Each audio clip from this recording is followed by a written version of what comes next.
నియోజకవర్గంలో ఏం కడాలన్నా 5% దీనికి చెల్లించాలా. అది అక్కడుండే ఎమ్మెల్యే. ఇంకొక ఆయన తాడేపల్లిగూడెంలో ఉన్నాడు. చిల్లర కొట్టు పెట్టేశాడు. ఏది బిల్డింగ్ కావాలన్నా ట్యాక్స్ కట్టాల్సింది, లేఅవుట్ చేయాలన్నా ట్యాక్స్ కట్టాల్సింది, అన్నిటికీ ట్యాక్స్లే. భీమవరం ఉన్నాడు గజ దొంగ, మామూలు కాదు.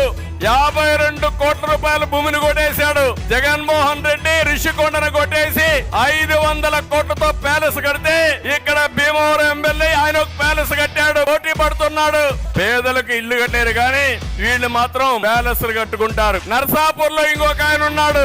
ఆయన వేరే నియోజకవర్గాన్ని ప్రసాదం మారిగా మింగేస్తున్నాడు. ఆయన ఒక ఎమ్మెల్యే. పేదలకు ఇళ్లు పట్టాల కోసం తక్కువ ధరకు భూములు కొని మొత్తం వెంచర్లేసి అమ్మేసే పరిస్థితికి వచ్చాడు. గవర్నమెంట్ ఇచ్చే పరిస్థితికి వచ్చాడు.